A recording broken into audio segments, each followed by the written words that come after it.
اعوذ باللہ من الشیطان الرجیم بسم اللہ الرحمن الرحیم۔ دوستو آج ہم سورہ بقرہ کی آیت نمبر 102 کی مزید تلاوت، اس کا ترجمہ و تفسیر کریں گے۔ کل کی ویڈیو میں نے واتبعوا سے لے کے یعلمون الناس السحر ترجمہ اور تفسیر کیا تھا۔ اب مزید وما انزل علی الملکین ببابل ہاروت و ماروت وما یعلمان من احد حتی یقولا انما نحن فتنۃ فلا تکفر، یہاں تک میں اس آیت کا لفظی ترجمہ اور اس کی تفسیر کروں گا مختصراً۔ وما انزل علی الملکین ببابل ہاروت و ماروت وما يعلمان من احد حتى يقولا انما نحن فتنة فلا تكفر۔ اب میں اس کا لفظی ترجمہ کر لیتا ہوں۔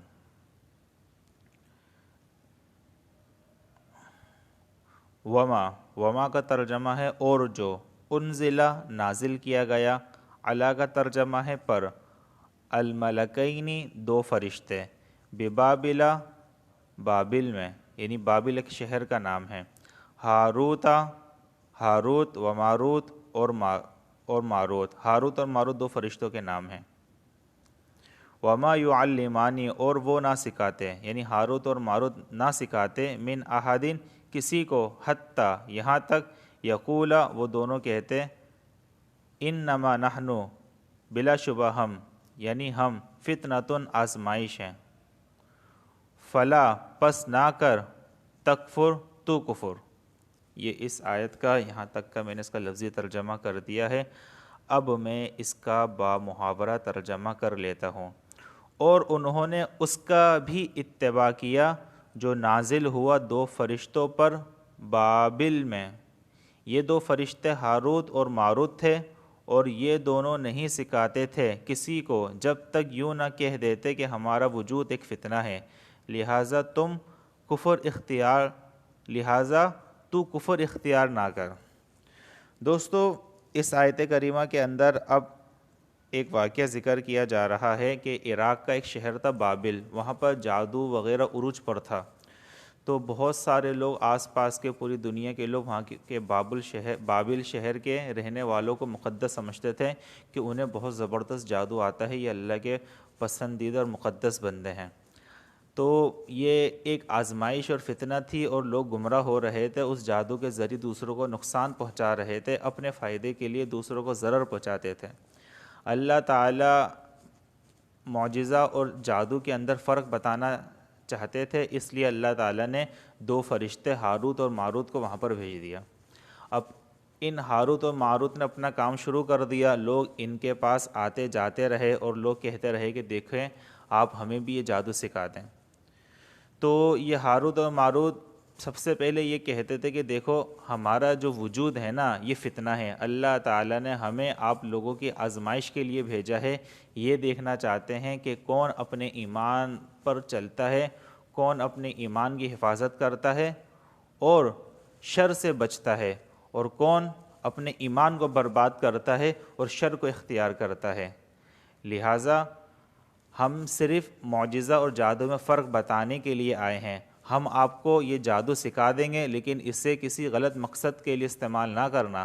اگر آپ نے اس کو کسی غلط مقصد کے لیے استعمال کیا ہے، دوسروں کو نقصان پہنچانے کے لیے اس کو استعمال کرو گے تو آپ شر کو اختیار کرو گے اور اپنے ایمان کو برباد کر دو گے۔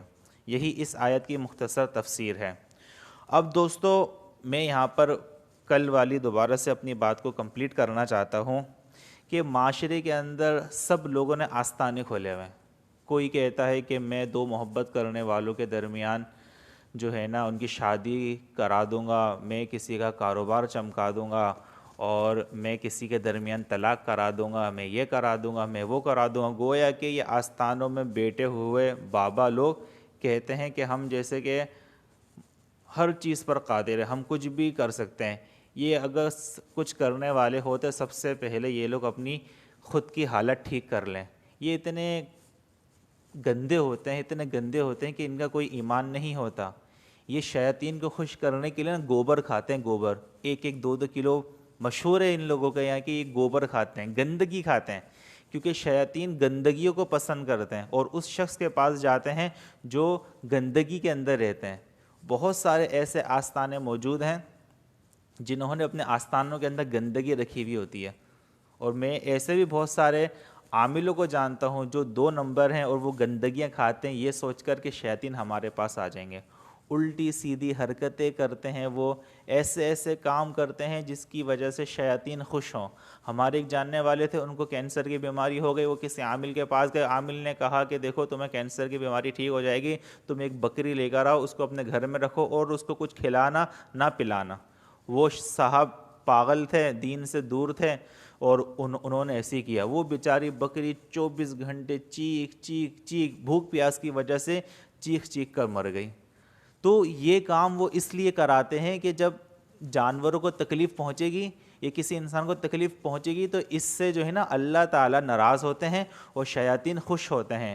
بہت سارے ایسے بھی عاملوں کو میں جانتا ہوں جو کہتے ہیں کہ مرغی کے چھوٹے سے بچے ہوں ان کو زندہ زمین کے اندر دفنا دو تاکہ وہ مر جائیں، اور ان کی جب روح نکلے گی تو وہ روح آپ کے اندر آ جائے گی اور پھر آپ صحیح ہو جاؤ گے، آپ تندرست ہو جاؤ گے۔ یہی عامل نے ہمارے ایک جاننے والے سے کہا تھا کہ دیکھو جب وہ بکری بھوک اور پیاس کی وجہ سے مر جائے گی نا تو اس کی روح نکل کر تمہارے اندر آ جائے گی۔ اب دین سے دور تھے، انہوں نے ایسے کیا، وہ بکری بیچاری مر گئی۔ تو وہ یہ کام اس لیے کراتے ہیں تاکہ اللہ تعالیٰ ناراض ہو۔ ظاہر سی بات ہے کہ جب ایک بکری اس طرح کی موت مرے گی تو اللہ تعالیٰ کو تو غصہ آئے گا، اللہ تعالیٰ ناراض ہوں گے۔ تو جب اللہ ناراض ہوتا ہے تو شیطان خوش ہوتا ہے، تو جب شیطان خوش ہوتا ہے تو وہ اس طرح کی الٹی سیدھی حرکتیں کرتا ہے۔ تو پہلا میرا آپ لوگوں سے کہنا یہی ہے کہ کچھ بھی ہو جائے کسی عامل کے پاس مت جائیے گا، چاہے دیوبندی ہو، بریلوی ہو، اہل حدیث ہو، جو بھی ہو، کسی عامل کے پاس مت جائیں۔ میں آپ کو اپنا کل کا واقعہ بتاتا ہوں۔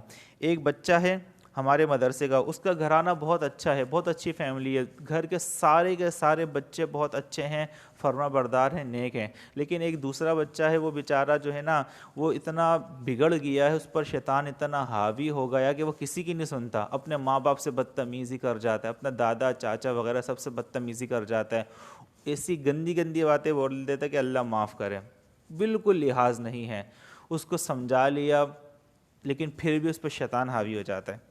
تو ان کے ابو مجھے کہنے لگے قاری صاحب مجھے کسی عامل کا بتائیں، اس کا میں روحانی علاج کرانا چاہتا ہوں۔ میں نے کہا خدا کے لیے کبھی کسی عامل کے پاس مت جائیے گا۔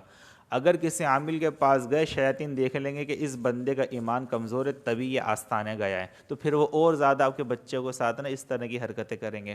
آپ اپنا ایمان بنا لیں کہ یہ جو میرا بچہ نافرمان ہو رہا ہے یہ اللہ کی طرف سے آزمائش ہے، اور مجھے اس آزمائش کے اندر صبر کرنا ہے اور اللہ کی رضا پر راضی رہنا ہے۔ اور پھر میں نے ان کو کہا کہ آپ ایک کام کریں، کسی عامل کے پاس مت جائیں، آپ قرآن کی تلاوت کریں، سورہ فاتحہ یا قل اعوذ برب الفلق، سورہ فلق اور سورہ ناس، وہی پڑھ کر اپنے بچے کو اس کا پانی پلائیں اور اپنے گھر کے چاروں کونوں پر اس کو چھڑک دیں۔ یہی ہے کہ سورہ فاتحہ، سورہ فلق اور سورہ ناس۔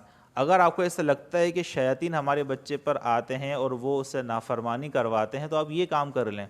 تو ان سے یہ چیز نہیں ہوئی تو میں نے کہا کہ ٹھیک ہے بھائی، آپ پانی کی بوتل مجھے بھیج دیجیے گا، میں پانی پر دم کر کے آپ کو بھیج دوں گا، وہ آپ اپنے بچوں کو پلائیے گا۔ اب میں نے ان سے کوئی یہ نہیں کہا کہ میں بہت بڑا عامل، میں چاہوں نا میں ان کو بے وقوف بناؤں اور ان سے بہت سارے پیسے بھی بٹول لوں، لیکن دل میں خوف خدائے ایسا کرنا حرام ہے، کسی کو بے وقوف بنانا جائز نہیں ہے۔ میں چاہوں میں کہوں ٹھیک ہے میں آپ کا روحانی علاج کر دوں گا اور آپ مجھے اتنے 1000 روپے دے دو، اور ایسا بہترین علاج کروں گا کہ بس گارنٹی کے ساتھ 100% گارنٹی کے ساتھ سب بہترین علاج کروں گا، اور میں خود محمد رسولان انٹرنیشنل بہت بڑا عامل ہوں، آپ کو اندازہ نہیں ہے، ایک دفعہ کرائیں گے بار بار آتے رہیں گے۔ تو بہرحال میں اگر چاہتا تو میں ان کو اس طرح سے بیوقوف بنا دیتا، لیکن میں نے ان کو بیوقوف نہیں بنایا۔ میں نے کہا کہ حضرت آپ پانی کی بوتل بھیج دیجیے گا، میں کچھ پڑھوں گا، سورہ فاتحہ قرآن کی کچھ آیتیں، بس وہ اس کو پلا دیجیے گا۔ میں نے صاف صاف کہا اور ان کو بھی یہی ترغیب دی کہ دیکھیں کسی عامل کے پاس مت جائیں، وہ آپ کو بیوقوف بنائے گا اور کچھ بھی نہیں کرے گا۔ قرآن کا علاج ہے سورہ فاتحہ، سورہ فلق اور سورہ ناس، یہی پڑھیں اسی سے دم کریں اور یہی کافی ہے، اس کے علاوہ کسی اور چیز کی طرف خود نہ جائیں، نہ اپنے ذہن کو لے کر جائیں۔ چنانچہ میں نے ایسے ہی کیا، الحمدللہ اس بچے کو بھی میں نے سمجھایا، اس نے وعدہ کیا کہ انشاءاللہ اب میں کچھ اس طرح کی حرکتیں نہیں کروں گا۔ تو دوستو میں آپ سب لوگوں کو یہی بتانا چاہتا ہوں کہ کسی عامل کے پاس کبھی بھی مت جائیے گا، چاہے اس کے ماتھے پر تہجد کا سجدوں کا نشان ہو، چاہے وہ حاجی نمازی ہو، جو بھی ہو، کبھی مت جائیے گا، کبھی بھی کسی عامل کے پاس مت جائیے گا، ورنہ آپ زندگی بھر پریشان رہیں گے۔